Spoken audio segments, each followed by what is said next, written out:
Friends, welcome to investor बाजार। Friends, आज हम बात करने वाले हैं एक ऐसी कंपनी के फंडामेंटल्स और कंपनी का कंपनी एनालिसिस की जो कि डायमंड्स बनाने में एक्सपर्टीज रखती है। जी हाँ फ्रेंड्स, मैं बात कर रही हूँ गोल्डियम इंटरनेशनल लिमिटेड की। इसमें 3 मल्टी बैगर इन्वेस्टर्स का इन्वेस्टमेंट है, आशीष कचौलिया, मुकुल अग्रवाल एंड रमेश दमानी के शेयर होल्डिंग के साथ। तो फ्रेंड्स, इस वीडियो में हम जानेंगे कंपनी के complete company analysis, business model, company की जो इंडस्ट्री ग्रोथ है कंपनी से related and future growth prospects, उसके फाइनेंशियल्स एंड लास्ट में हम जानेंगे कंपनी इन्वेस्टमेंट्स के लिए कैसी है। तो फ्रेंड्स, गोल्डियम की अगर हम बात करते हैं तो कंपनी इस्टेब्लिश हुई 1986 में, exporter of diamonds to US में। लेकिन at present company diamond jewellery के साथ साथ नेचुरल डायमंड्स के साथ साथ लैब ग्रोन डायमंड्स में भी डील कर रही है। अब बात करते हैं next to marketing, to wholesale marketing से हट करके कंपनी ने बी टू बी कॉमर्स का भी एक बिजनेस स्टैब्लिश किया है और कंपनी अपने रिटेल सेगमेंट में भी काम कर रही है। एट प्रेजेंट कंपनी काम कर रही है growing and manufacturing natural diamonds and lab grown diamonds में। तो कंपनी एट अ ग्लांस की अगर हम बात करते हैं तो exporter of cut and polish diamond से आगे बढ़ के कंपनी जो है एक्सपोर्ट ऑफ डायमंड ज्वेलरी भी करने लगी है। एंड एट प्रेजेंट कंपनी का मोस्ट ऑफ द रेवेन्यू जो है वो natural and LGD that is lab grown diamond से आता है। एंड फर्दर एक स्टेप लिया है बी टू बी कॉमर्स, एक डिजिटाइजेशन के टुवर्ड्स, जिसमें कि कंपनी काफी अच्छा ग्रो कर रही है। अगर हम कंपनी के प्रोडक्ट्स की बात करते हैं तो because of diamond and diamond related products company deal करती है, बनाती है। तो necklace, earrings, pendants, bridal sets, anniversary ring, wedding bands and engagement rings इसके प्रोडक्ट्स में आते हैं।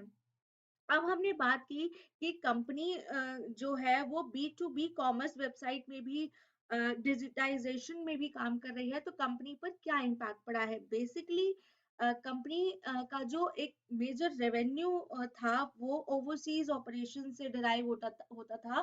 That was from USA, UK, Russia, Dubai, China, Hong Kong and Australia.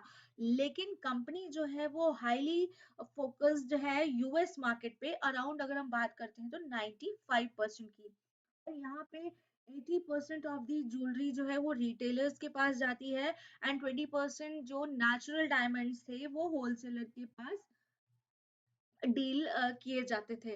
But जैसे ही कंपनी ने B to B commerce digitisation की तरफ enter किया, तो प्रीवियसली जितने भी कंपनी के वर्किंग कैपिटल डेज थे और बाकी इन्वेंट्री डेज थे, ये सारे इम्प्रूव हुए। जहां पर नेगेटिव जो इम्पैक्ट था वो इम्प्रूव होकर के उसका इन्वेंट्री टर्नओवर इम्प्रूव हुआ। डेटर्स टर्नओवर जो डेज थे वो भी रिड्यूस हुए। उसके बाद बेटर कैश और कैश इक्विवेलेंट मैनेजमेंट हुआ। एबिटा मार्जिन भी कंपनी का इम्प्रूव होना स्टार्ट हो गया।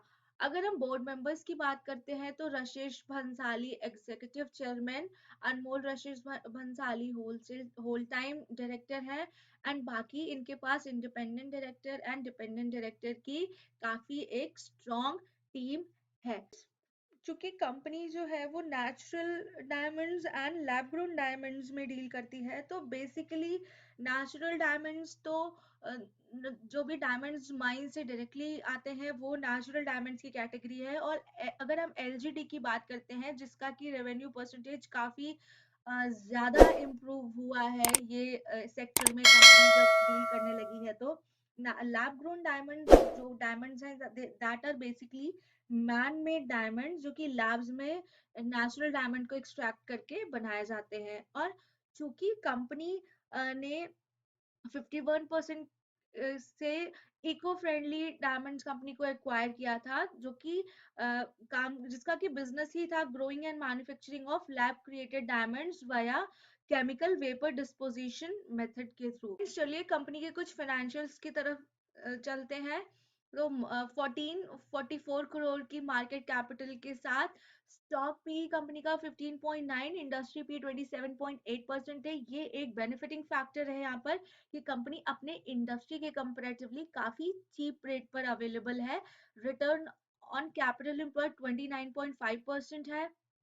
कंपनी की बुक वैल्यू 51.2 एंड कंपनी यहाँ ROA 17% का दे रही है, ROA 21.3% का है। तो किसी कंपनी के अगर हम एक कॉमन फैक्टर्स की बात करते हैं तो यहाँ कंपनी बिल्कुल फिट बैठती है। प्लेस्ड परसेंटेज की बात करते हैं तो कंपनी के पास प्रमोटर होल्डिंग 66.4% की, प्लेज्ड परसेंटेज 0, अनप्लेज्ड 66.4% की होल्डिंग है। एंड कंपनी प्रीवियस ईयर्स में काफी अच्छा परफॉर्मेंस देती आई है। हाल फिलहाल अगर हम कंपनी के शेयर प्राइस की बात करते हैं तो फेब्रुअरी में यहाँ पर प्राइसेस जो थे काफी पीक पर थे, बट स्लाइटली डाउनफॉल हो रहा है बिकॉज यहाँ पर ये रीजन है कि कंपनी यूएस मार्केट में डील कर रही है और हम सब जानते हैं कि इस समय मार्केट कितनी धराशायी है। और यूएस की बात करते हैं तो कहीं ना कहीं एक वो इन्फ्लेशन का जो एक टैग है वो सामने आ रहा है। कंपनी की अगर हम पॉजिटिव्स की बात करते हैं तो कंपनी ऑलमोस्ट डेट फ्री है एक तरीके से। यहाँ पर कंपनी ने अपनी वर्किंग साइकिल भी इम्प्रूव की है, अराउंड 37.6% की CAGR ग्रोथ देखने के लिए मिली है। और बेस्ट पार्ट इज कि कंपनी साल में 3 बार डिविडेंड इशू कर रही है, तो ये एक बहुत अच्छा फैक्टर है। और अगर हम यहाँ पर क्वार्टरली रिजल्ट्स की तरफ जाते हैं तो काफी इम्प्रूव परफॉर्मेंसेस देखने के लिए मिले हैं। सेल्स यहाँ पर लास्ट क्वार्टर के कंपैरेटिवली काफी ज्यादा इंक्रीज हुई है, सितंबर 85 एंड दिसंबर 178। एक्सपेंसेस भी यहाँ पर इंक्रीज किए हैं और इसका सीधा सीधा इम्पैक्ट यहाँ पर ऑपरेटिंग प्रॉफिट पर देखने के लिए मिला है। तो 27% से डाउन होकर के 18% पर पहुंच गए हैं, क्योंकि यहाँ पर मार्केट थोड़ा सा डाउन चल रहा है और बेसिकली यूएस में मार्केट्स में आए इफेक्ट यहाँ इस कंपनी में भी देखने के लिए मिल रहे हैं। यहाँ पर नेट प्रॉफिट भी इंक्रीज करते हुए दिखाई दे रहा है, अराउंड 19 से 29 पर पहुंच गया है। अब अगर हम बात करते हैं बैलेंस शीट की तो रिजर्व्स यहाँ पर इंक्रीज हुए हैं 498 से 536 पर, एंड इन्वेस्टमेंट्स स्लाइटली कम हुए हैं 140 टू 130। बोरोइंग्स यहाँ पर बढ़ गई हैं 4 से 11 पहुंच गई हैं। तो फाइनली अब हम पहुंचते हैं शेयर होल्डिंग पैटर्न की तरफ, तो जिसमें कि 66.09 मार्च 20 से प्रमोटर होल्डिंग थी एंड दिसंबर 66.39 हो गई है, ये इंक्रीज किया है। FIIs एंड DIIs का यहाँ पर कोई इन्वॉल्वमेंट नहीं रहा है। स्लाइडली FIIs का रहा था बट ईयर और ईयर ये डिक्लाइन हो गया। अभी पब्लिक की अगर हम बात करते हैं तो पब्लिक के पास 33.61% का स्टेक है यहाँ पर, जिसमें मुकुल अग्रवाल के पास, रमेश दमानी जी के पास एंड आशीष कचौलिया जी के पास भी काफी अच्छी शेयर होल्डिंग देखने को मिलती है। अगर हम कंपनी के वैल्यूएशन की बात करते हैं तो कंपनी ने ईयर ऑन ईयर बेसिस पे एक अच्छा परफॉर्मेंस दिया है, प्रॉफिटेबल परफॉर्मेंस दिया है।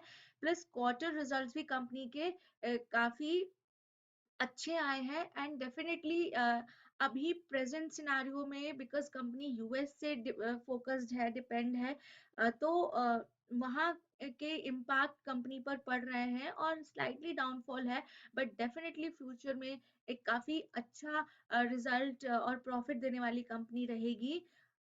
तो अगर आप कंपनी में इन्वेस्टमेंट का सोच रहे हैं डिसाइड, तो एक डिसीजन ले सकते हैं अपने फाइनेंशियल एडवाइजर की हेल्प से। अगर इंफॉर्मेशन यूजफुल लगी हो, वीडियो पसंद आएगा तो प्लीज एक लाइक कर दीजिएगा एंड प्लीज कमेंट करिएगा and please subscribe my channel. Thank you.